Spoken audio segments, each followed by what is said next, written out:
finais de semana eu viajo bastante, ministrando aula em pós-graduação e dando alguns cursos. Então é Muitos isso aí. cafezinhos em Muitos aeroporto, né, cafés, é isso Baldon? aí.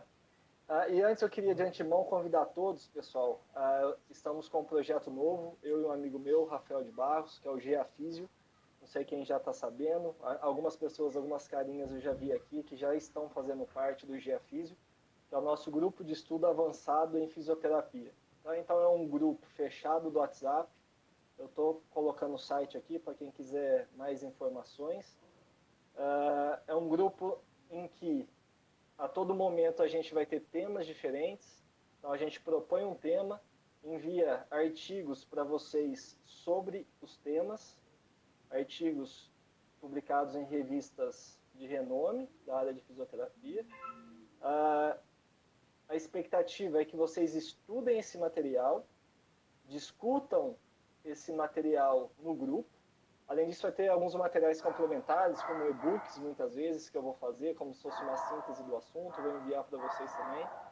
E a cada tema, quando é finalizado, tem uma videoaula que eu vou fazer e vou enviar para vocês essa videoaula, sintetizando o assunto. Ontem foi nossa primeira videoaula, que foi sobre abordagem de subgrupos na dor lombar, certo? Além disso, todas essas lives, quando autorizada pelos meus amigos, e assim, da mesma forma, quando eu fizer essas lives sozinhas, eu vou gravá-las também e disponibilizar lá no grupo, certo? Então, quem Eu quiser achei saber mais, uma só iniciativa participar. excelente, Baldon.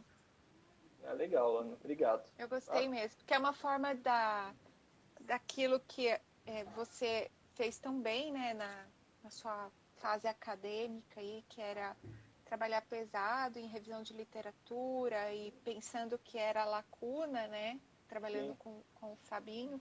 Agora você pode passar isso e discutir isso com os clínicos que têm dificuldades ainda, né, com relação à língua inglesa, à interpretação exatamente.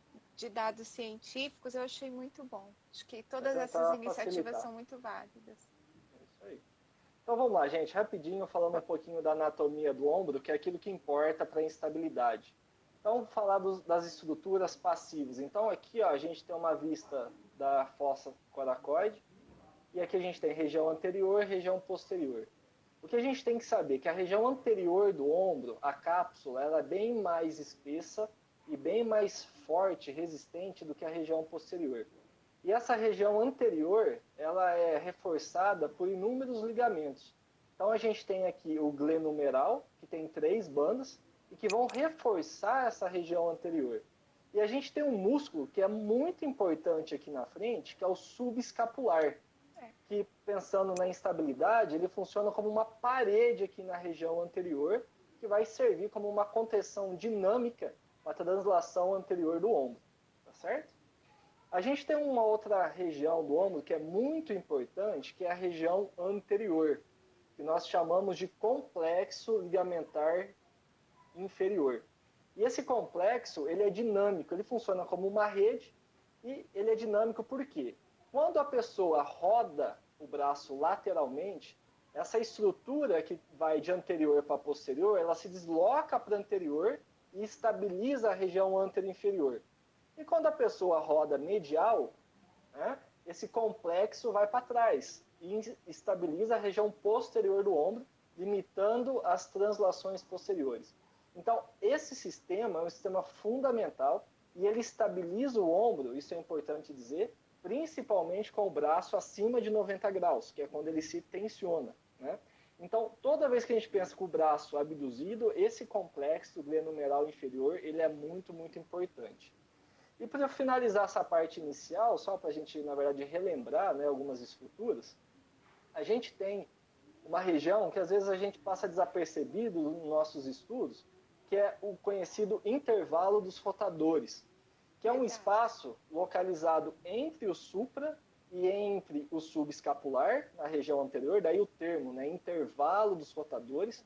E essa regiãozinha aqui, ela é preenchida pela cápsula superior e o ligamento coraco-humeral, tá? E essa região, por que é importante o físico conhecer? Em alguns casos, em algumas cirurgias, principalmente de instabilidade multidirecional, o cirurgião pode fazer o fechamento desse intervalo. Né? Ele pode retesar esse espaço para que essa estrutura fique mais tensa E essa região, ela gera estabilidade, principalmente com o braço ao lado do corpo. Então, naqueles pacientes que têm um sinal do sulco importante, que tem essa instabilidade mais global, multidirecional, essa região também pode ser abordada pelo cirurgião, e aí não é incomum a gente ter redução ou um déficit de flexibilidade de rotação lateral do braço com o braço ao lado do corpo. Porque, na verdade, isso foi o que a cirurgia causou, né? E era algo desejável, uma vez que a pessoa tinha uma hipermobilidade nessa região. Certo? É legal você falar disso, Baldon, porque amanhã, né, eu vou dar um aulão de capsulite adesiva e legal. O intervalo rotador, uma das opções cirúrgicas na capsulite adesiva é o médico abordar o intervalo rotador para liberá-lo. Exatamente. Né? Legal. Que é justamente o contrário, o pensamento contrário da instabilidade. E quando a gente vê, né, esses pacientes com capsulite, o movimento que mais se perde é a rotação lateral, né, ao lado do corpo. Então, provavelmente em decorrência dessa região específica da cápsula. Esse é um espaço interessante tanto na instabilidade quanto na capsulite. E alguns médicos também, quando vão fazer reparo de manguito, eles ficam atentos com esse intervalo, justamente porque quando tem, por exemplo, lesão de bíceps, né? Essa região é muito próxima do bíceps e quanto mais instável, pior é a condição para o tendão do bíceps. Então, também pode haver reconstrução do intervalo quando há cirurgia de manguito. Então, é uma região que a gente precisava falar mais dela, a gente nem aprende tanto assim, né? Exatamente. Muitas vezes passa desapercebido, né? Então, legal. Uma vez que a gente falou, acho que um pouquinho da anatomia, acho que a gente pode falar agora, de um modo geral, da parte dinâmica. Ana. Quer fazer alguns comentários aí? Mais revisão também da parte dinâmica? Em termos de estabilidade dinâmica do ombro, todo mundo sabe bem, né, que a musculatura é bastante importante na questão da estabilização da articulação glenohumeral, por conta de a gente ter uma cabeça humeral grande, uma glenoide rasa e um labrum que ele ajuda, né, em aumentar a superfície de congruência, mas definitivamente não é um acetábulo. Exatamente. Não tem como, né? E aí, uma coisa muito importante de a gente falar é o papel estabilizador de manguito rotador, que, lógico, ele tem, né, o seu papel de músculo motor para rotação, mas ele também tem um fator importante de coaptação e de manter, né, como o manguito ele tem um aspecto que é superior, posterior e anterior na articulação quando vista de lado, a estabilização, a função de cada um desses músculos em conjunto é muito importante, então, para manter o húmero e glenoide numa relativa congruência, ainda que o centro de rotação vá mudando ao longo do movimento. Então, uma coisa importante da gente falar é isso, é que a gente tem que lembrar que manguito rotador é um músculo, é um conjunto muscular muito importante para a estabilização dinâmica, né? E a função dele depende de posição de escápula. Então, a gente fica de novo nessa coisa de cuidar, estabilidade da articulação, pensando em fortalecimento, em ganhar tempo de reação, ganhar co-contração entre as diferentes porções do manguito, mas também ter uma escápula que favorece as alavancas desse músculo, mantendo a escápula numa posição que dá para o manguito, né, as condições. Isso. Perfeito. Legal. Eu acho que essa daí vai ser o assunto mais abordado. Você falou as duas palavras que eu acho que eu vejo mais, que são as mais importantes quando a gente fala em estabilidade, que é tempo de reação e co-contração, né? Então, quando a gente for até falar dos exercícios de reabilitação, que é a conduta que eu tenho utilizado, eu penso muito menos em trabalhar exercícios isolados para o manguito, e pensar mais em exercícios que geram a co-contração. E aí a gente vai ver formas de fazer isso, exercício em cadeia fechada, enfim, né? E pode ser uma das opções para isso. Legal. Agora, eu queria falar para vocês um pouquinho dos tipos de instabilidade. A gente tem algumas classificações, né? embora nenhuma delas muito validada, assim, né? Mas de forma didática, eu acho que a gente tem algumas formas de tentar explicar essas divisões que existem quando a gente fala de instabilidade. Então, deixa eu O virar novamente Baldon aqui. Oi. ainda usa os acrônimos TUBES e ENDRE ou ainda não usa Eu mais? gosto, eu Eu gosto. também Né? gosto. É justamente por causa dessa questão didática. Eu achei que talvez estava um Legal. pouco ultrapassado. Eu fiz um curso da... Oh, meu Deus, fugiu o nome. Da N-Curso. Ah, é? Tem uns 3, 4 anos. E ela usou. Eu falei, então, É, se ela usou, então podemos usar podemos também. usar. Né? Então, tá tudo certo. Licença poética. É. Então, a mais clássica que a gente tem é o TUBES. Né? O que quer dizer esse acrônimo? Né? Então, seriam as instabilidades que tiveram origem de um trauma. Então, a pessoa, por exemplo, nunca teve um quadro de instabilidade, ela foi fazer um movimento, ou ela caiu, ou aconteceu alguma coisa que teve uma força externa no corpo dela que gerou esse quadro de instabilidade. O U de unidirecional, ou seja, a cabeça humeral, ela migrou para uma determinada direção, e a gente sabe que até 98% dos casos ela vai ser anterior, né, Ana? A gente tem as outras, mas é muito mais comum o anterior. A gente tem o B, então, de bancar, que a gente vai falar daqui a pouquinho, que é a lesão de bancar, eu já vou falar agora, que é Melhor. essa avulsão do complexo cápsulo labral da região de 3 a 6 horas. Então, se a gente pensar na glenoide como um reloginho, né, aqui 0, 3, 6, 9, né, 12 horas, essa lesão, que é a lesão de bancar, é essa avulsão cápsula labral de 3 a 6 horas. Só para contextualizar, a gente tem as lesões SLAP, né, que seria a lesão daqui de cima. Ela pode ter variações, mais anterior, mais posterior, mas a lesão SLAP é aqui de cima. A lesão de bancar, então, é aqui embaixo. Tá? E S de cirurgia. Né? Qual que seria essa ideia de cirurgia, então? Né? E vamos discutir um pouquinho isso, Ana. Será que todo mundo com uma instabilidade traumática, que teve a primeira luxação, né? Vamos pensar assim, proveniente de um trauma, fez a ressonância, tem uma lesão de bancar, será que todo mundo precisa de cirurgia? No acrônimo tá falando que é cirúrgico, né? Mas e aí? Então, Baldon, o que eu entendo do acrônimo é com a coisa do anterior, né? Quando a gente fala, põe o A, né, de anterior, a gente está falando da maior parte das direções dessas lesões. E quando a gente diz cirúrgico, a gente está falando do tratamento que é o mais pensado e recomendado inicialmente.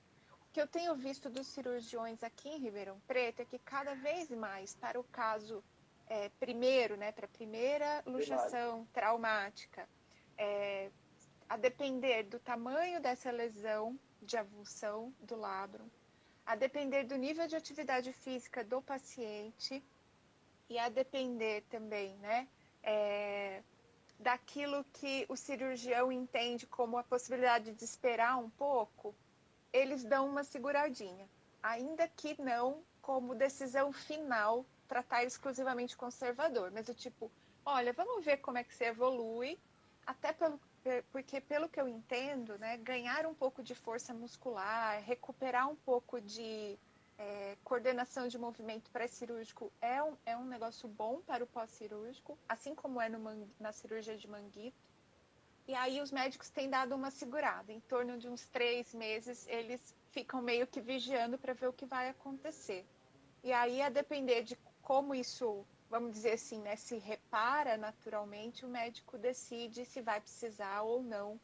Porque há um tempo atrás a gente imaginava que esse tipo de instabilidade traumática resultaria em artrite glenomeral e no futuro fosse preciso prótese. Mas depois se descobriu que não era bem assim. E aí os médicos começaram a tentar umas coisas conservadoras também, né? Não sei como é que tá aí. Isso. A tendência que eu tenho visto aqui são duas as variáveis mais importantes na escolha do tratamento conservador ou cirúrgico. Né? 3. Uma você falou bem, que é a demanda. Né? Então, o cara é um atleta de alta performance que usa demais esse braço, cargas muito altas, pode ser um fator que peça cirurgia. O segundo é a idade. Então, há uma tendência a se indicar cirurgia para pessoas mais jovens, visto que a incidência de começar a se ter uma instabilidade recidivante é maior, né? É o risco da artrite, né? Da artrose. Tem coortes mostrando que sujeitos abaixo de 20 anos têm até 80 a 90% de chance de ter instabilidade recorrente. Então, o que eu vejo assim, menos de 20 anos, geralmente, eles indicam cirurgia. De 20 a 40 anos, depende muito da demanda, exatamente. Acima de 40 anos, tratamento conservador, porque o risco de instabilidade é muito baixo. E a segunda variável, que até eu vou falar um pouquinho depois na questão da cirurgia, é se tem ou não uma lesão óssea associada, que é a lesão posterolateral, né, da glenoide, que é a lesão de Hill-Sachs. Então, se a gente tem uma lesão óssea grande, né, maior que 20%, isso favorece aos quadros de instabilidade. Né? Então, parece que a lesão óssea, né, ela pode ter um papel decisivo nesses quadros de instabilidade recorrente. E às vezes você tem um evento primário e não tem uma lesão óssea tão grande. Aí, às vezes, com 2, 3, a lesão óssea vai até aumentando, o que favorece até a situação. Veja se meu entendimento está certo. O que eu entendia de Hill-Sachs logo no começo, que eu comecei a estudar ombro, era que ele aparecia em sinal de recorrência. Então, várias vezes luxava e aí impactava atrás, né? E aparecia a lesão. Depois não. Depois ficou claro que o Hill-Sachs poderia acontecer, inclusive no primeiro evento, a depender da magnitude do escape, né? De quanto luxou mesmo e da direção do retorno, que para algumas pessoas fica impactado, né? Exatamente. Fica travado. E aí essa lesão pode ser grande mesmo na primeira instabilidade.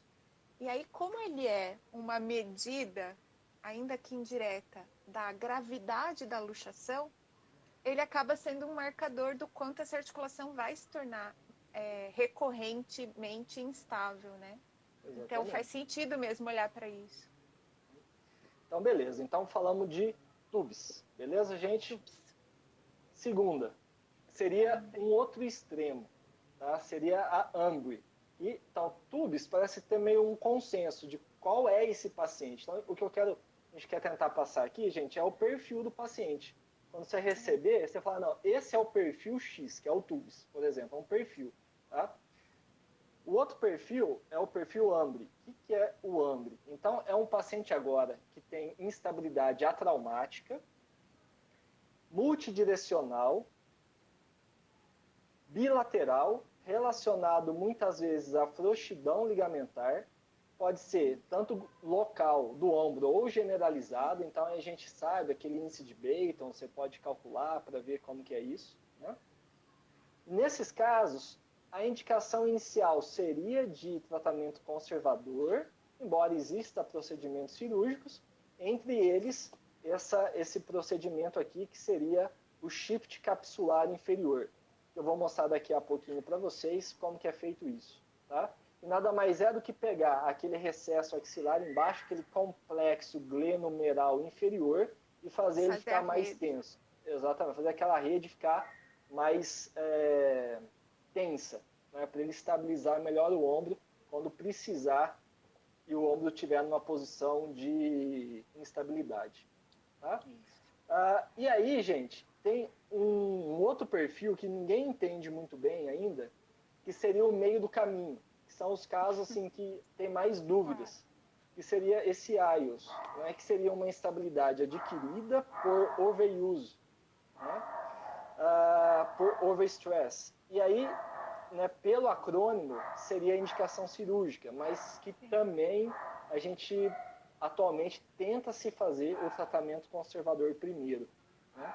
Então, eu acho que os dois perfis que que eu vejo mais, assim, Ana, pelo menos da minha experiência, é o TUBS, né, e o AMBRE. E o AIS. O AMBRE. E o AMBRE.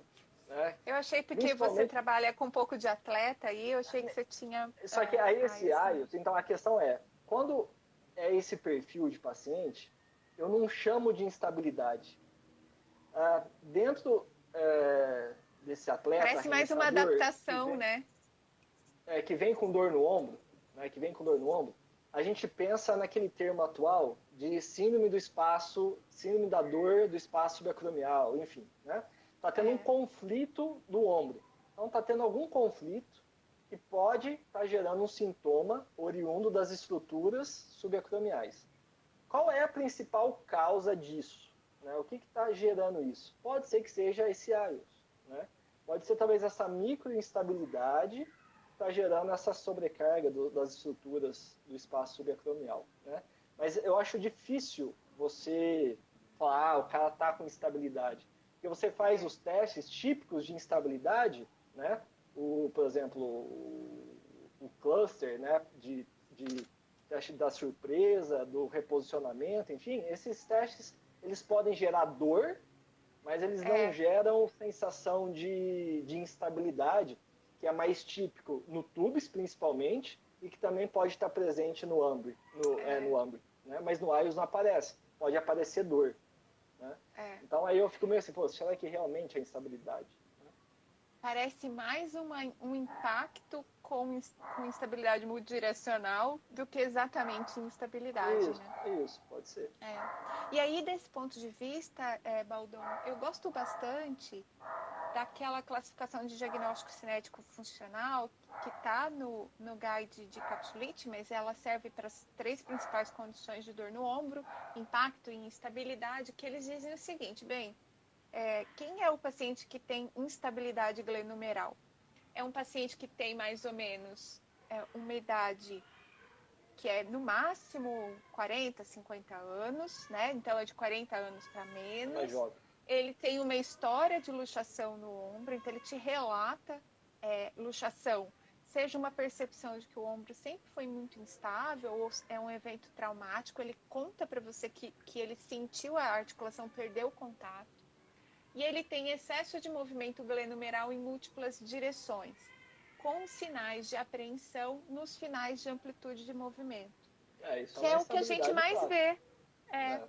Que é o que a gente vê nos nossos pacientes. Independente de ser traumático ou atraumático, eles têm esse relato das apreensões, né, e do histórico de luxação, que eu acho legal. A única coisa que eu não concordo muito é com a coisa da faixa etária, mas, de novo, aquelas classificações gerais, né, para a gente se lembrar mais ou menos quem é o paciente. Isso. Então, assim, acho que só para finalizar essa parte, para a galera aí fazer um resumo, eu consigo enxergar 2 tipos clássicos. Então, aquele paciente que é o que você acabou de falar, que teve um evento primário, um evento agudo, o meu ombro saiu do lugar, muitas vezes alguém precisou botar no lugar, né? Não reduziu espontaneamente. No exame de imagem, ele vai ter lesões, né, associadas, bancar, o sax, as duas. E nos testes, né, ele vai ter apreensão no final de arco, né? Se é instabilidade anterior, abdução, rotação lateral, e se é posterior, flexão, rotação medial, adução, né? Então, deixa eu só fazer um comentário antes da gente passar para o próximo, que ainda é de avaliação, que é a questão de descartar hipermobilidade articular decorrente de doenças genéticas, né? Então, saiu na JOSPT um viewpoint que pedia para a gente observar 3 pontos principais na hipermobilidade do ombro, e um deles era a gente estar atento às questões de hipermobilidade genética ou metabólica, que a gente descartasse isso, porque o tratamento dessas coisas é diferente. E aí ele pede para a gente usar o Beaton, que você comentou agora, né? Que é esse teste de verificação de hipermobilidade generalizada, como um teste de screening. Então, se tiver Beaton maior que 5, quem não conhece o teste, depois se vocês quiserem eu faço um print e coloco, é uma série de verificações de amplitudes excessivas, né, passivas. Isso. Ele fala o seguinte, então, se o seu Beaton é maior que 5, que é o que informa a frouxidão ligamentar generalizada, fique mais atento, faça um screening para doenças genéticas para separar, né, para ajudar o paciente a ser encaminhado. 2 pontos para cada, você vai avaliar os 2 lados, né? Então, cotovelo, hiperabdução do hiperextensão do quinto dedo, o polegar toca o antebraço, hiperextensão de cotovelos, o geno recurvato é 2 também. Esse daí, Baldon, eu não estou enxergando. Colocar a mão no chão. Isso, conta 1. Então, são 9 pontos. Se a pessoa tem mais que 5, já é considerado hipermobilidade generalizada. E a partir daí, a gente ficar atento para separar os pacientes que têm condições genéticas.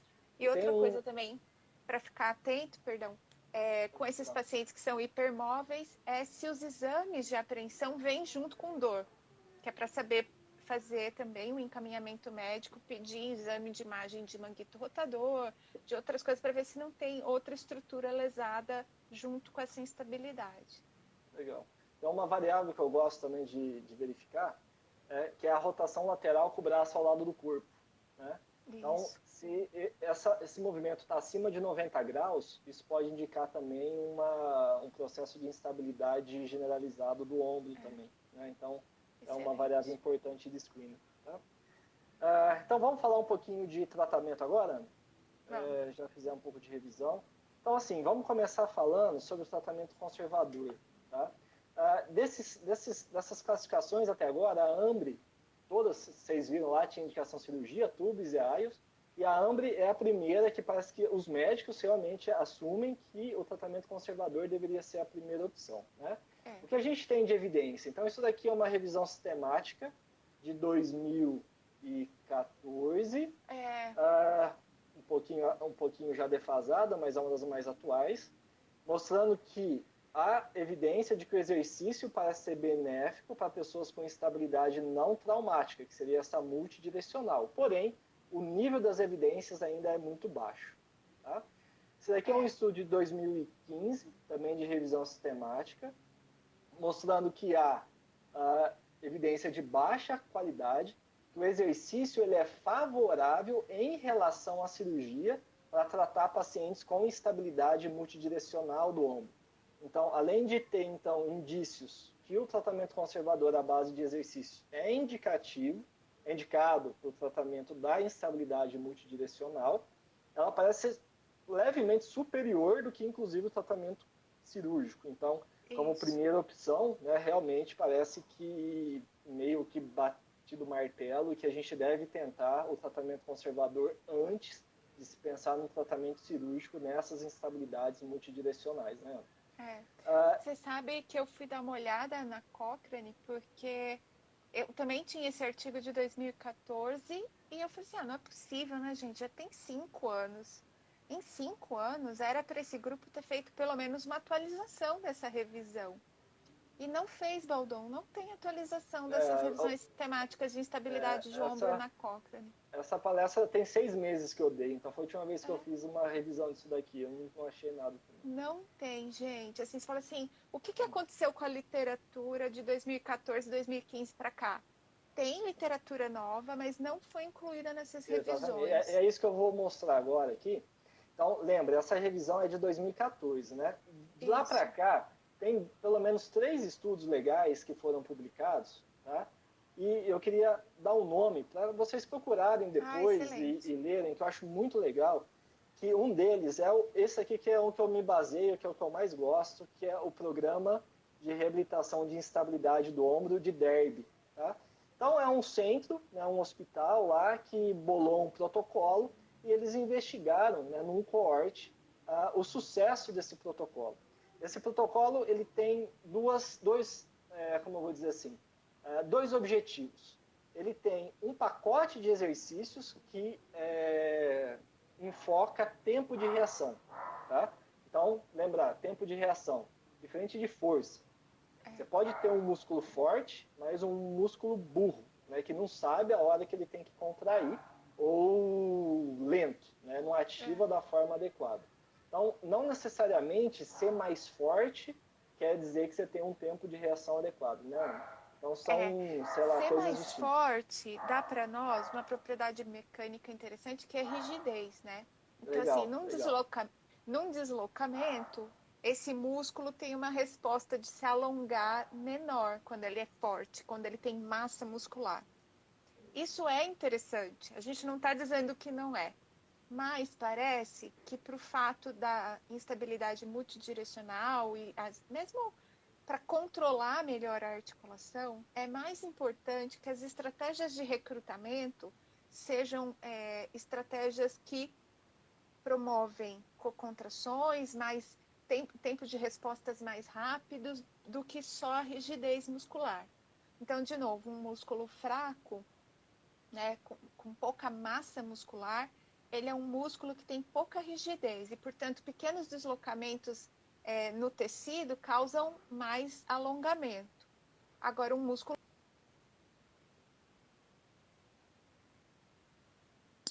Acho que travou aqui, problema da Ana. estabilidade. Deu uma travadinha, já voltou. Tá? Já passou. Isso. Então, aqui, pessoal, deixa eu só mostrar para vocês a ideia dos exercícios. Então, o paciente, ele não faz todos os exercícios. Tá? Isso aqui é progressivo, ele começa com esse e vai evoluindo nos exercícios. Então, ele tem um pezinho aqui que ele solta e pega esse peso. Né? Aqui é para quem tem estabilidade anterior e para quem tem estabilidade posterior. Nada impede você fazer os dois também, se quiser fazer um programa mais genérico. Né? Aqui seria a posição de maior instabilidade. Então, aqui não é um alongamento na porta, não, tá, gente? Que a pessoa faz aqui, ela se joga, ela se solta, né? Faz ação excêntrica e já faz a concêntrica voltando para a posição. Como se fosse fazer um trabalho de pliometria. Né? Na verdade, é um exercício pliométrico sendo realizado na porta, tá? Eu fui dar essa palestra para médicos. Né? Eu mostrei essa foto aqui. Os caras... Não é possível, você bota os caras na porta e vai luxar. Calma, assim, né? Lembre que isso daqui é instabilidade multidirecional. Você não tem uma lesão. Quer dizer que eu nunca fiz isso com um cara com uma lesão de bancar? Já fiz. Tá? Assumo que já fiz. Mais pro e final graças a Deus não luxou. Mas mais para o final, né? Exatamente, com certeza. Então, assim, você pega um cara que é um atleta, você sabe que o cara vai jogar, você sabe que ele tem uma demanda alta, ele está tentando se reabilitar para não operar, negligência sua você mandar esse cara voltar a jogar, dar um arremesso sem expor esse ombro numa situação semelhante. Então, se luxar, pelo menos luxou com você na tua frente, né? Não luxou... Claro, numa situação controlada, né? Pois é. Né? Então, é treinar o sistema nervoso para situações que ele vai encontrar no dia a dia. Né? E a segunda sessão de exercício desse protocolo, então, são exercícios em cadeia cinética fechada. Então, aqui está os exercícios, eu vou passar aqui a foto. São exercícios que fazem na parede, por exemplo, que é uma bola para cima e para baixo. Começa a descarregar peso, aqui a mão está fixa, o corpo vai para frente, vai para trás, vai para um lado, vai para o outro. Isso vai com uma bola agora, depois vai para a ponta dos pés, bola novamente e duas bolas, uma para frente e uma para trás. Ou seja, também é algo progressivo. Tá? Eu acho que eu vi você fazendo esse exercício com um dos seus pacientes em algum story, não foi? Ah, devo ter feito. Eu acho que eu lembro de ter visto. Eu acho que eu já fiz, sim. E aí, os resultados desse estudo eu achei muito promissor. Embora é só um coorte aqui, né? Não foi um ensaio clínico, a gente tem aqui, por exemplo, a pontuação no OSE, que é um dos questionários mais usados para instabilidade. Então, a pontuação total de 47%, no pós foi para 84%. Então, não tem como, né, falar que isso daqui não é algo clinicamente relevante, né? É relevante. O que você acha? Para a OSE, isso está acima da... Para a OSE está acima da medida, né? Da mínima mudança importante. Então, eu bem acima, né? Então, eu fiquei muito animado. Falei, poxa, eu queria ver um ensaio clínico com isso daqui, comparado a um grupo controle. Às vezes, né, já deve estar rodando e a gente não sabe, né? Aí, você sabe que agora eu peguei essa mania, né? Eu vou no Clinical Trial e fico procurando para saber se já tem alguma coisa. Mas esse eu não olhei ainda. E aí eu procurando, eu confesso que eu não tenho experiência com esse protocolo, não sei se você já viu, que é o programa de Watson. Só de nome, nunca fizemos também não. Ele foi feito esse case aqui em 2016, né? Então é um programa que envolve também o controle da escápula, então em todos os exercícios eles dão bastante atenção para a escápula. Então tem uma borrachinha aqui, ó, Então, inicialmente é feito numa fase 1, programa de controle escapular, o primeiro objetivo, principalmente com o movimento de rotação lateral da escápula, né, para manter essa borda medial mais acoplada com o gradil costal. No segundo estágio, é feito o fortalecimento dos rotadores laterais e deltoide posterior. E aí a galera tá, mas por que deltoide, professor? Porque o que acontece? Olha só que interessante. Nas instabilidades multidirecionais, a cabeça humeral ela está deprimida na glenoide. Né? E isso é ruim. Isso é instabilidade multidirecional.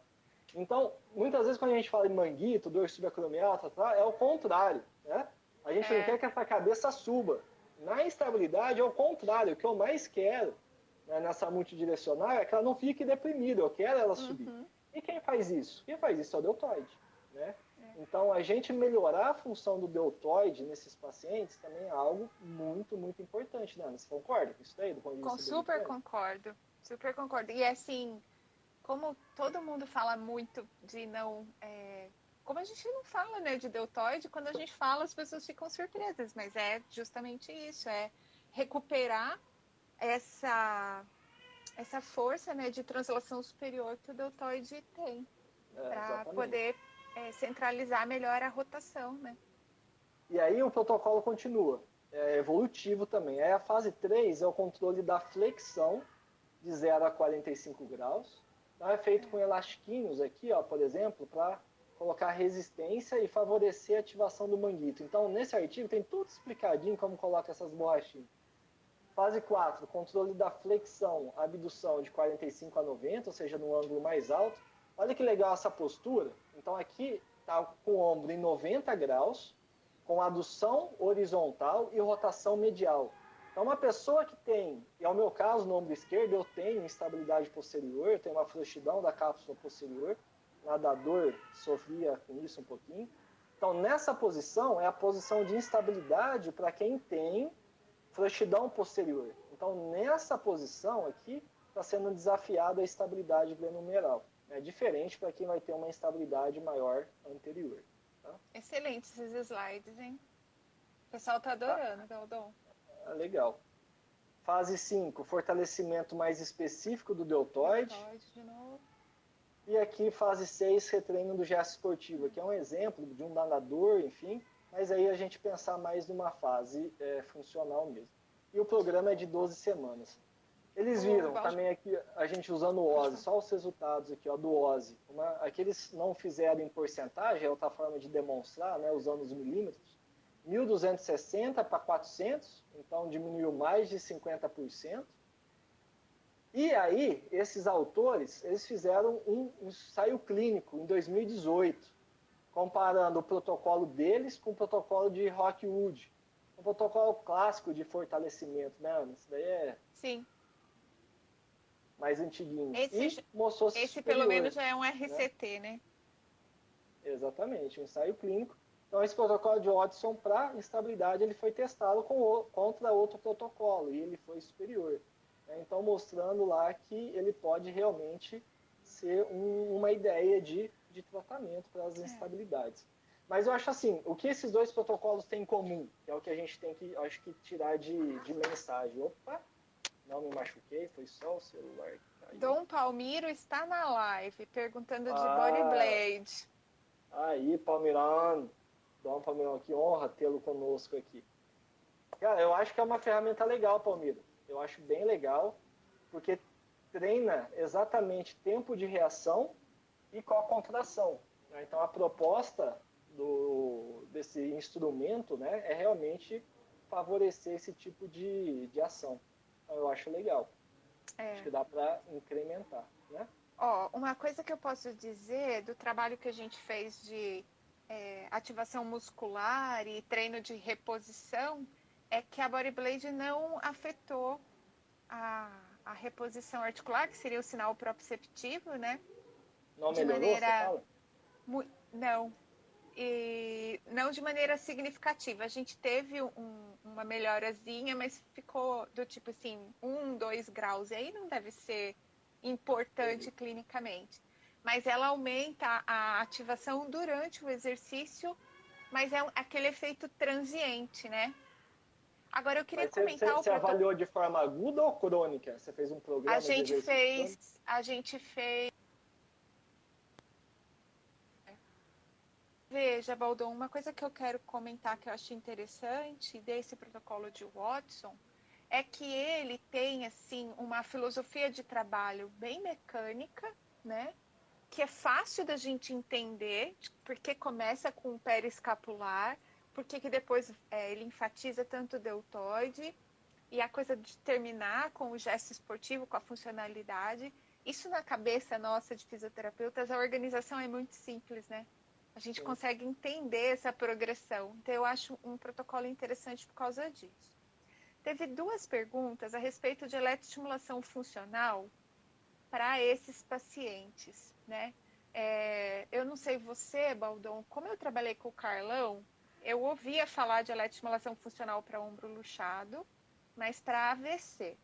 Por que que eu, Ana Maria, não acho tão interessante para esses pacientes de instabilidade multidirecional? Diferente da traumática, que às vezes vai para uma cirurgia e o paciente volta com um músculo, vamos dizer assim, desacordado, né?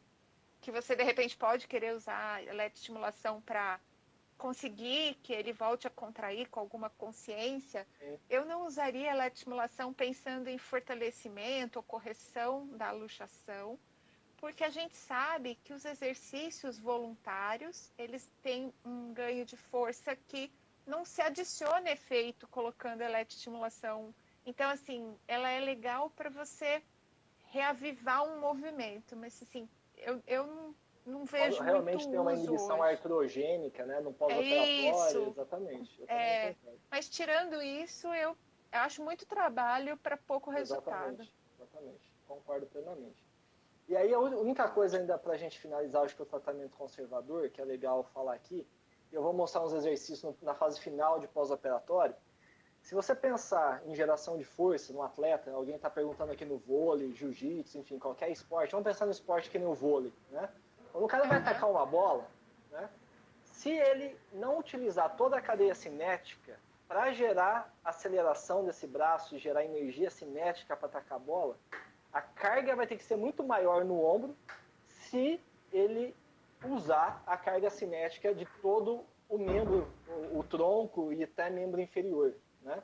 Então, imagina um cara que vai arremessar uma bola. Se eu fico parado, só faço isso. A demanda no ombro para acelerar essa bola é muito maior do que se você projetar todo o seu tronco, rodar seu tronco e acelerar a bola. Então, quando a gente pensa nesse paciente, a gente tem que pensar muito em cadeia cinética também. Né? Ver como está Isso. o gesto do esporte. O gesto está sendo legal, está começando da forma que deveria, ou tem algum erro de gesto. E aí vai do fisioterapeuta olhar para o todo também. Né? Então, eu acho que essa questão funcional está muito na moda, a gente tem que tomar cuidado com isso. A gente tem que partir do local, né? Mas olhar o todo também e a função É. nas fases finais, eu acho que é algo muito importante. Teve alguém que passou por aqui, Baldon, e falou assim: tem mais benefício fazer grupos musculares específicos. Não, contrário. Tem mais benefício fazer fortalecimento geral na instabilidade multidirecional ou a gente também pode trabalhar específico? E aí eu acho que, por exemplo, se o cara tem instabilidade multidirecional e tem um serrátil anterior fraco, ele não tem um bom ponto de fixação. Então vale a pena fazer um trabalho específico para serrátil, né? Sim. Que nem é na glenumeral. Então É. tem que avaliar mesmo que o cara tem, Isso. né? É que Que muitas cada vezes você paciente não. tem. Acho que é questão mesmo de custo. Como fala? É, quanto tempo você tem com esse cara? O que é o mais importante você abordar? Né? E trabalhar em cima do que precisa. Né? E que você tem tempo para fazer isso também. Né? É. Então, beleza, vamos falar de cirurgia agora. Então, eu vou falar Vamos. rapidinho aqui das duas cirurgias mais comuns que tem. Então, antigamente, para essas instabilidades, se fazia muito via aberta e hoje, cada vez menos, tem sido feito via aberta, por questões de mobilidade. Eu fugiu, engasguei aqui. Fala aí, Ana. Como é que é? Morbidade, Morbidade. morbidade, Morbidade. exatamente, que a cirurgia aberta causa. Tá? Isso é sacanagem, é só para ver o meu R de Ribeirão Preto. Né? Mas eu sou de Santa Bárbara, então tá igual. As duas lesões mais comuns, como a gente falou, é a lesão de Bankar, tá? E a lesão de Hill-Sachs, que seria essa lesão aqui então, pessoal, ó, que é a lesão póstero-lateral da cabeça humeral. Tá? Então, olha que o húmero luxa anteriormente, tanto na saída ou no retorno, pode ter essa lesão. Então, a cirurgia mais clássica, mais usada, pelo menos na minha prática, é o reparo artroscópio de Bankar. Né? Então, o que o cirurgião faz? Ele vai lá, coloca âncoras e refixa toda aquela região que foi desinserida. Então, a gente tem a cápsula e tem o labro, né, antero e inferior, sendo refixados. Além disso, na artroscopia, quais são outros procedimentos que o cirurgião pode fazer? Ele pode fechar o intervalo dos rotadores, então aqui ó, sendo ilustrado isso, se ele observa uma hipermobilidade desse ombro, né, ele pode vir fazer isso. Ele pode fazer o shift capsular inferior, que é vir aqui e aumentar o tensionamento daquelas estruturas inferiores, também para aumentar a estabilidade do ombro, principalmente naquela postura de 90-90, que é quando o braço está em 90 graus de abdução e 90 graus de rotação lateral. Mas o que acontece? Tem vários ensaios sendo publicados que mostram que esse procedimento, né, o reparo de Bankar, ele não é tão bom assim como se imaginava antes. Eu já ouvi da boca de muito cirurgião falar que muitas vezes você faz um Bankar e você casa com o paciente. Daqui 3, 4 anos, murcha de novo. Então, não é assim, fez Bankar, acabou, tá tudo lindo. Né? E eles começaram a olhar também muito para a parte óssea, principalmente a lesão de Hill-Sachs. E eles viram que não adianta. Se você tem uma lesão de Hill-Sachs importante, que é principalmente nessas maiores que 20%, né? E é o que eles chamam de lesão engage, que é quando se faz a rotação lateral e você tem um engajamento da lesão na cavidade glenoidal, você precisa necessariamente atuar frente a essa lesão. E uma das técnicas hoje que eu tenho visto e recebido que é a mais comum é a remplissage. Olha que chique meu francês, é tudo que eu sei falar em francês. Remplissage. Né? Que eu fui ver que atrás... provavelmente não deve ser assim que fala, mas tudo bem. Eu acho que é eu assim. Também não sei. Eu também não sei como é que fala. Não, é assim, é remplissage. É assim remplissage. Eu vi umas palestras, pelo menos gringo, estão falando desse jeito. Então é assim. Que em francês quer dizer preenchimento. Né? Então, o que eles fazem? Então, eu vou voltar aqui para explicar a cirurgia, porque eu acho que para muita gente isso daqui é novidade. Então, aqui você tem a região posterior do ombro, região anterior, e aqui a cabeça humeral, então, sendo luxada anteriormente e tendo engajamento aqui da lesão de Hill-Sachs. Aqui é a cápsula posterior e o infraespinhal.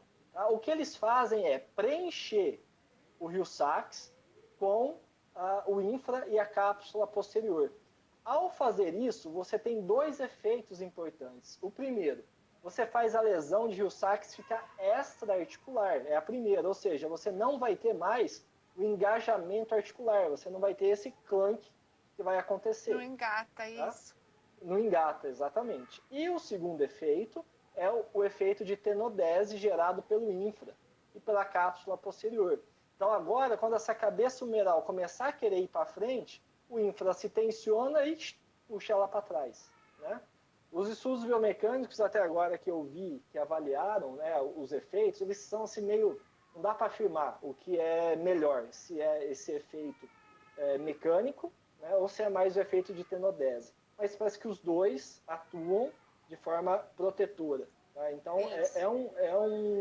uma cirurgia que está meio na moda para tratar esses casos de instabilidade traumática, principalmente com o Hill-Sachs. Não sei se todos têm recebido, né, quem tem a experiência, mas eu tenho visto cada vez mais ser usado. Certo?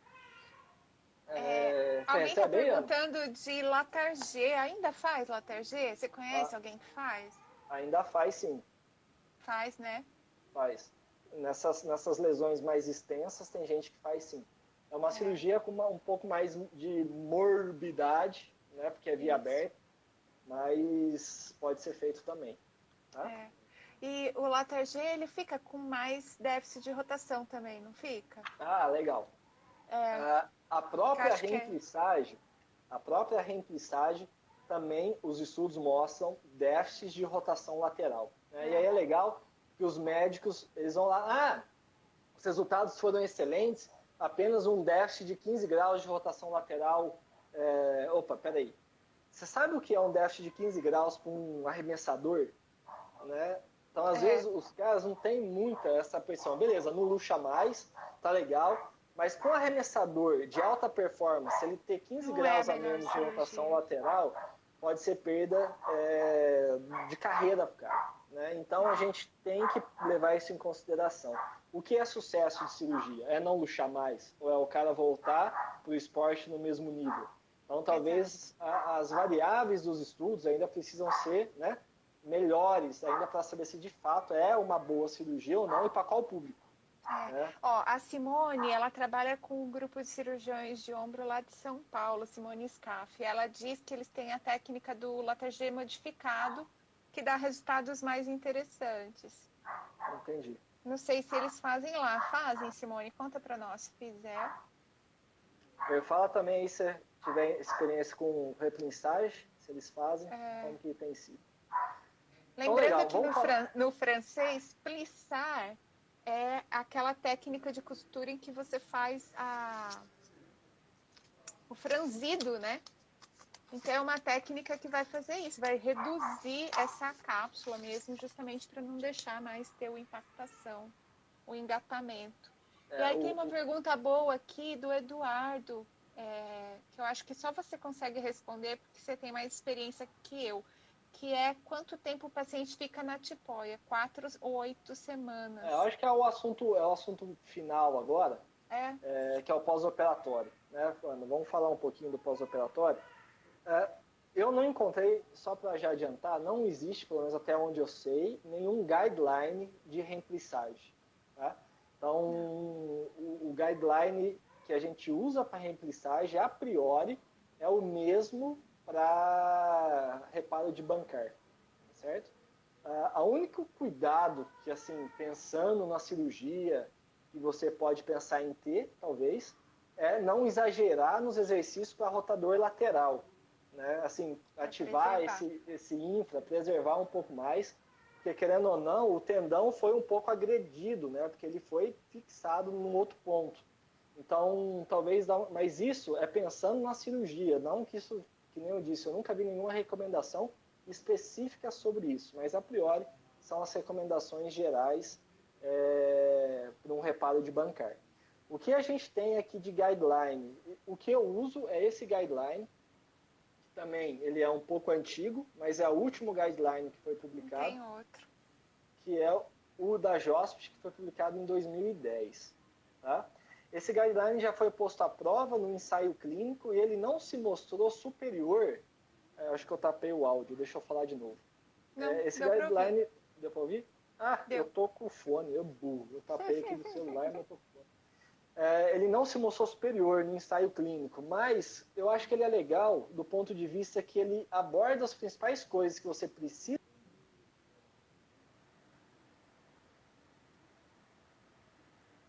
Galera, 1 hora de live, o Instagram derrubou a gente, viu? Não é culpa nossa não, não foi sacanagem. Beleza? Isso acontece sempre. Eu não estava com o reloginho aqui para avisar vocês. Eu me empolguei aqui, mas deu 1 hora, então a gente caiu. Só esperar a Ana voltar aqui para a gente finalizar.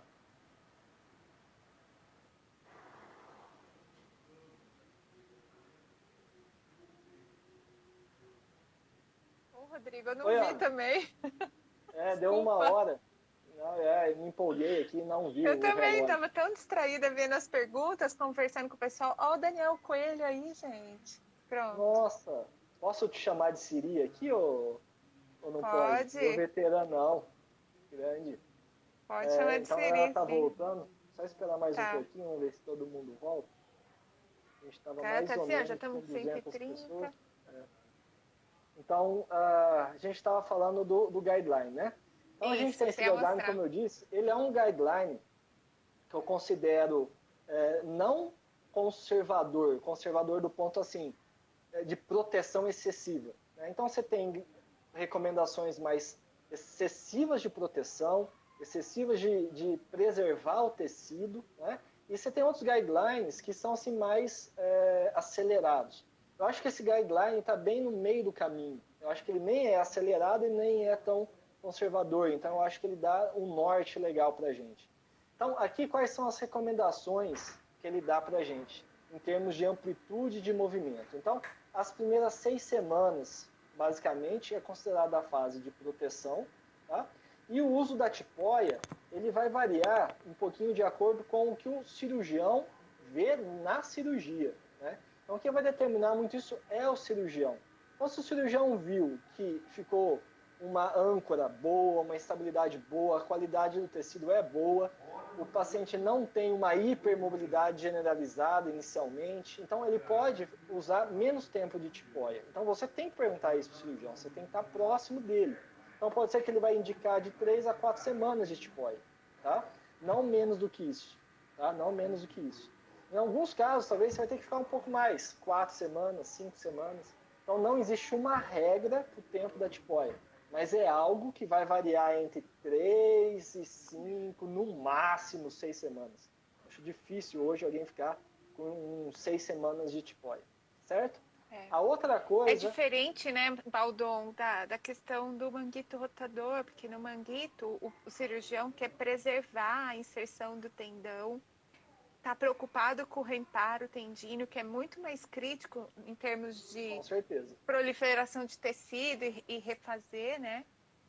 Já nas instabilidades, como essa cirurgia já tem um componente mecânico de controle do movimento, voltar a se movimentar, tirar o sling, fazer exercício ativo, tudo isso é bem incentivado justamente para que a gente ganhe dentro dos limites mecânicos que cada uma dessas cirurgias vai permitir, né? Eu acho que a principal diferença do pós-operatório de instabilidade de manguito é que o exercício ativo na cirurgia do manguito ele é mais postergado, porque uma vez que você faz ativo, né, você vai colocar carga no tendão.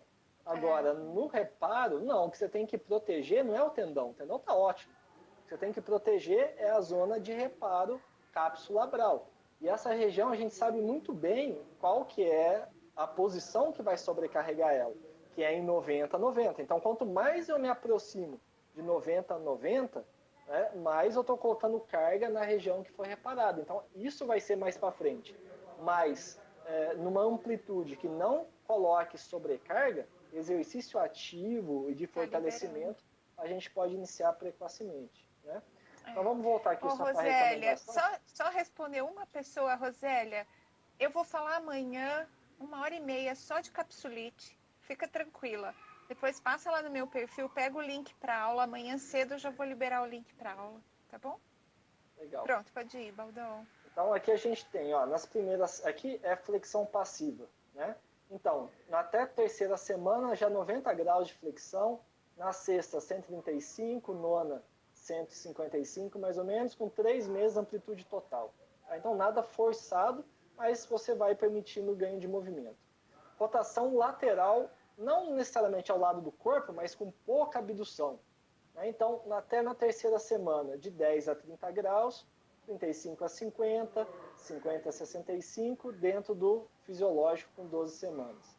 Aqui que é a coisa mais crítica. Né? Então, rotação lateral em 90 graus de abdução. Então, nas primeiras 3 semanas é contraindicado. Na sexta semana, em 90 de abdução, 45 graus de rotação lateral.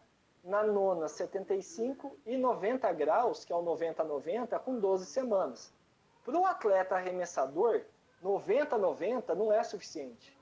Ninguém vai conseguir arremessar de forma ótima com 90-90. Com certeza, esse cara tinha mais de 90 graus de rotação lateral. Só que aí você vai ter que dar essa mobilidade para esse cara. Ah, professor, eu vou estressar a região, vai frouxar, vai luxar. Mas não adianta, é função. Então você tem que pensar que se o cara operou para voltar a arremessar, você tem que tentar dar condições para o cara arremessar. Então o que a gente faz? A gente não vai estressar essa região nas primeiras 12 semanas, além do fisiológico. Mas, após 3 meses, você vai ter que restaurar a mobilidade necessária para ele conseguir arremessar. Então, se ele tinha 130, 140 graus de rotação lateral, você vai tentar chegar próximo disso com esse paciente, certo? Senão ele não vai conseguir fazer o esporte dele e não precisa ter medo, tá bom? A Simone acabou de falar disso, do medo de movimento. Ó, a Paula entrou aqui já 2 vezes para perguntar para você qual o critério do RTP, e eu tive que perguntar para ela o que era, mas é o Return to Play. Quando é que você deixa essa pessoa voltar a se divertir? Já vamos falar, já. Aqui no finalzinho a gente fala. Aqui ó, é o movimento ativo. Então, as únicas que no guideline, as primeiras 3 semanas, movimento ativo não é recomendado, que seria a fase, as 3 primeiras semanas de tipóia e somente movimento passivo. Então, no guideline, as 3 primeiras semanas não se faz ativo, mas você pode começar a fazer o passivo controlado, seguindo o guideline. Tá? Então, não necessariamente você precisa ficar com tipóia absoluto, né, imobilização absoluta. E aí, você vai progredindo essa amplitude. Tá? Então, passar rapidinho aqui algumas imagens, como fazer nessa fase inicial ganho de amplitude, de rotação lateral ao lado do corpo. Aqui na fase inicial, movimento ativo de flexão, ativo assistido de flexão, o bom e velho o Flipolia, você pode usar para começar a trabalhar. E ativação de rotador lateral, aqui sim, o uso da eletroestimulação pode ser uma ótima opção para esse rotador lateral. Uso de co-contração, então, aquele princípio da FNP, né, de você realizar a contração rítmica, pode ser uma boa para desestabilizar a glenomeral, né, pode ser uma boa. Quem foi aluno da Rosana adora contração, estabilização rítmica, né? Na sexta semana, eu gosto já de iniciar exercícios em cadeia cinética fechada, tá, com esse paciente. E esses todos aqui são exercícios que todo mundo conhece, mas que eu não sugiro que vocês façam nessa fase, entre a sexta e a 12ª semana. Ah, professor, mas não é exercício bom para o ínfra, para a escápula? Mas não são exercícios que você... Assim, o custo-benefício, eu acho que não vale a pena. Você vai colocar uma sobrecarga grande na região anterior, nas estruturas que foram reparadas, você não tem mobilidade para fazer isso ainda, e não vai ser importante nesse momento. Depois de 12 semanas, você querer fazer isso, beleza. Mas nessa fase, tudo que joga a cabeça do húmero muito para frente, tomem cuidado com isso. Tá? Outra coisa desses exercícios também, Baldon, é que a alavanca deles é muito longa, né? E uma coisa que a gente pode fazer para começar é cotovelo dobrado, né? Para dar uma reduzida no tamanho da alavanca. Tá todo mundo perguntando o bem suado do nome desse artigo, mas pelo que eu vi, é mais de um, gente. Peraí. Não, o guideline. Aí dentro eu tô passando outros artigos, mas o guideline é um artigo só. É esse aqui, ó. É esse grandão, é tudo isso aqui mesmo. Procurem pelo autor, primeiro nome, Gaunt, G-A-U-N-T, 2010, publicado na JOSPT.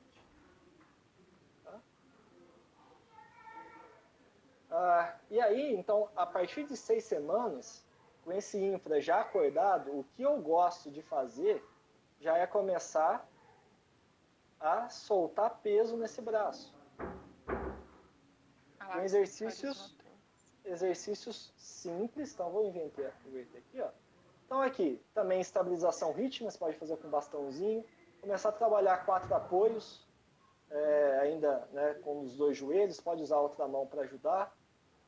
Você pode vir para a parede com a bola, trabalhando de inflexão ou com 90 de abdução, então ainda sem as rotações, e você vai evoluindo, né?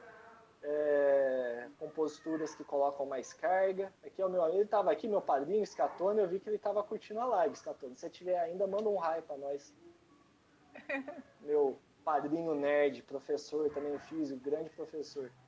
Fodástico em tendinopatia. Né? Aqui alguns outros exemplos de exercícios que buscam co-contração. Aqui são imagens de um paciente nosso lá da clínica, o meu sócio, eu já vi que está aqui também. Ele foi paciente do meu sócio, então também exercício em cadeia cinética fechada agora, né, em que a gente está gerando um movimento proximal da escápula. Aqui eu demonstrando um outro exercício também que busca estabilidade, com o kettlebell. Então, quando você dá um kettlebell para um cara, isso já favorece instabilidade, que ele custa ficar parado. Então, a gente pode girar o corpo para trabalhar em diferentes planos, fazer a rotação lateral máxima, a rotação medial máxima com o kettlebell. É um exercício que gera bastante dificuldade. Então, e depois dos 3 meses? Então, aqui tinham perguntado para a gente critério de retorno ao esporte. Então, primeiro, amplitude em todos os planos, ausência de dor. A gente tem o manguito, né, tem o dinamômetro manual, que a gente avalia a força, principalmente dos rotadores laterais e mediais, tem que ter no máximo uma assimetria de 10%. A gente tem a razão de força, que a gente avalia também, que para arremessador, algo em torno de 66% a 76% é o que a gente busca. A gente sabe que o arremessador, ele tende a ter uma razão menor, porque os rotadores mediais dele acabam se desenvolvendo bastante. Então, diferente de uma pessoa sedentária, que tem uma razão quase 1 para 1, né, Ana? A gente tem que entender que o arremessador, essa razão vai ser menor, mas eu não quero uma razão menor que 60%. E a gente sabe que isso é uma razão que pode ser fator de risco para ter dor e ter problemas no ombro. Então, algo de 66% a 76% é o que a gente considera o ideal. Essa observação que você está fazendo de razões de força, acho que responde também uma outra dúvida que estava aqui, que era isso. Depois que esse paciente tiver na vida ativa, o que ele deve cuidar para não ter uma nova lesão? E essa relação de força é um dos critérios também, né? Isso. Aí, voltando aqui que você falou, a gente faz exercício isolado? Faço. Em qual momento? Eu vou fazer depois de 3 meses. Então, aqui, ó, exercícios para infra, exercícios específicos, pensando no arremessador, ele tem que trabalhar em postura de arremesso esse infra, os escapulares também, a gente ativa bem nessa posição, né? Esses exercícios são os que eu acho principais para a instabilidade anterior. Lembram do subescapular que a gente falou, da função de parede do subescapular? Então, quando você faz um exercício desse, né, como demonstrado aqui, você está tendendo a fazer o que com a cabeça humeral? Jogar ela lá para frente. Então, o subescapular ele é muito ativado nesse tipo de exercício para não deixar esse húmero vir para frente, né? Então, são os principais exercícios. Pensando aqui, então, ainda no atleta, a gente vai evoluir. Então, aqui já depois de 3 meses. Então, o cara vai fazer flexão, sempre pensando no movimento acoplado dessa escápula. A gente nunca quer uma hiperangulação anterior, que seria aquela abdução horizontal excessiva. A gente quer que a escápula trabalhe junto com esse movimento. Pensando aqui em movimentos funcionais. Então, cadê a galera do CrossFit da vida? Fazendo um snatch com kettlebell. Aqui já pensando na questão da cadeia cinética. Então, ele está sem os pés no chão, para favorecer agora a ativação do tronco, trabalhar o componente proximal, enquanto ele arremessa, ele é um quarterback, jogador de futebol americano. Aqui está o meu grande sócio, Guilherme. Então, quem não curte o cara é fera, segue ele lá também. Guilherme Eu vi Nesca, esses vídeos também, né? Ele é bem... posta bastante coisa legal. Então, aqui, postura de arremesso, trabalhando co-contração, tempo de reação com a base proximal instável.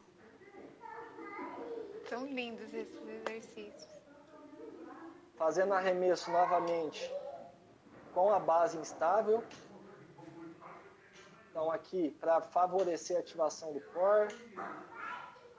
Eu estou passando rápido, gente, senão a gente fica até amanhã aqui, tá? Então, aqui é uma medicine ball. Aqui na esquerda de 2 kg, na direita de 1 kg. E aí vamos para o que importa, que é o gesto. Então, aqui com resistência elástica, já fazendo trabalho de perna. E já o paciente com 3 meses e meio, quase 4 meses de pós-operatório. E aí já dando pancada, porque esse atleta ele não sabe o que ele vai receber, né? Ainda mais quarterback, vai vir porrada de tudo que é lado. Então, é importante também ele estar numa situação que ele não está prevendo as coisas acontecer. Aqui fazendo arremesso com peso e aqui finalmente treinando o arremesso em si, né? Aí, Nesca, você tá aí, né? Seu danado, custoso, estamos em quarentena junto, eu e meu sócio. Beleza, gente? Então isso aqui é só uma ideia. Mas o que eu queria chamar a atenção, de modo geral, já vou falar mais de alguns critérios que eu uso que não está aqui, tá? Mas não adianta você querer evoluir o cara com uma atividade de 90-90, de força, se ele não tem mobilidade para isso. Tá? Não adianta você querer treinar arremesso se o cara ainda não tem uma força de manguito apropriada. Então, são etapas que você tem que ir seguindo de forma lógica. Então, o cara está com muita dor, vai devagar no ganho de mobilidade. Né?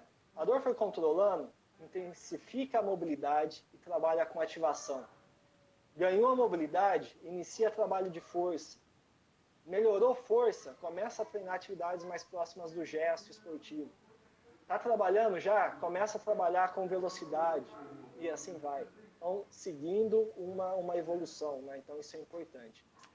Você sabe, Baldon, que esses dias a gente estava falando de reabilitação pós-cirúrgica de manguito, né? E, de novo, gente, os guidelines, eles são guias, eles não são uma prescrição. Você vai usar os guidelines para ter uma ideia, uma noção de tempo, do que precisa, do que é mais comum nesses pacientes, mas vocês é que vão perceber, né, então pode. as necessidades individuais, como é o caso de um vai evoluir aqui, ó, me dá 5 arremesso, se não minutinhos tem que eu já vou. manguito, né, ainda. Então, guide é guide, né? Exatamente. E aí tem testes, Ana, acho que você já estudou, se eu não me engano, você tem trabalhos com isso. Aquele teste que é uma sigla gigante, que alguém podia diminuir a sigla daquele teste, pelo amor de Deus, em cadeia cinética fechada. CK... Pelo amor de Deus, é muito grande. Na verdade, é CKC. As pessoas aqui colocam CKC, o resto beleza. Todo, né? O teste de cadeia fechada. Então, eu acho esse teste bem legal, porque ele desafia o manguito, né? Então, se você vê uma pessoa que tem um manguito insuficiente, principalmente um infra, um sub, se você coloca o cara em cadeia fechada nessa posição e manda ele ficar com o braço só, você vai ver como vai tremer o braço desse cara. Então, ele vai desafiar qual contração, ele vai desafiar a estabilidade da escápula, né? Então, eu acho bem legal esse teste para esse paciente. Né? Então, a gente tem os parâmetros do teste, acho legal. Assim, né, agora mais recente, eu ainda andei estudando uns outros, né? A gente andou tentando fazer relação entre o CKC e o Y-teste. Eles não são tão relacionados como a gente deveria, a princípio, imaginar. Então, por exemplo, num screening, é melhor fazer os dois do que fazer um achando que dá para inferir o outro. Tem os dois também de arremesso de bola, de unilateral e bilateral, que dá para fazer. E principalmente isso, teste de potência, né? Esse é um bom teste. A fase final, principalmente, né? Isso, para você ter uma ideia de como é que está esse equilíbrio de forças entre os membros também, no bilateral. No unilateral. E uma coisa interessante também de falar é que esses testes podem ter significados, né, Baldon? Por exemplo, quando eu penso num atleta que é nadador, o CKC me parece muito razoável, porque o cara precisa fazer movimento em cadeia aberta e fechada. E o CKC tem essas duas fases. Quando eu penso, por exemplo, num escalador, que é um cara que precisa de alcance, Y-teste me parece mais interessante para compor essa ideia, se ele está legal, se ele não está legal. Então, também pensar um pouco nessas relações entre o gesto esportivo e a característica do teste, né? Sim. Aqui, ó, para finalizar, acho, nossa live já. Michel, Rodrigo, já tive algum atleta, se eu já tive atleta arremessador, que depois de toda a reabilitação, na volta, luxou e teve necessidade de fazer cirurgia de latergia. Cara, já tive. Tá? Foi aquilo que eu falei para você. A cirurgia de bancar, ela não é, tá, como eu vou te dizer assim, milagre. Tá? A gente gostaria que não tivesse nenhuma recidiva, mas as recidivas acontecem e parece que elas são até maiores do que a gente imaginava. Tá? Então pode acontecer sim. Então se você fez tudo direitinho e aconteceu, cara, também não precisa se martirizar. né, que ia acontecer. Beleza? Ana, eu acho que valeu. Foi Foi ótimo. ótimo, né? Super Muito tomei obrigado. nota. Muito obrigado Aprendi aí pela muito. sua participação, que é isso. Eu que Imagina. agradeço demais. E galera, mais uma vez, queria convidar vocês para conhecer o GeaFísio, tá certo?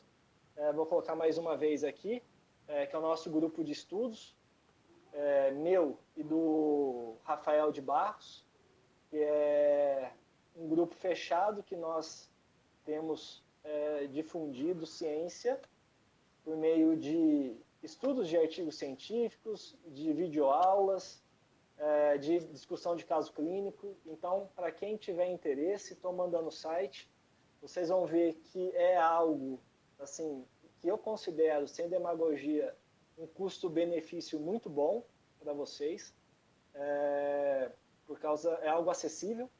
Eu acho que vocês têm muito para ajudar a gente nesse processo também, e eu acho que compartilhando conhecimento é a melhor forma. Jeito? Tá certo? Ana, obrigado. Tá? E Imagina, obrigada valeu. a você. Deixa eu só deixar um abraço aqui para Dom Palmiro, que está aí até o Vai junto. final.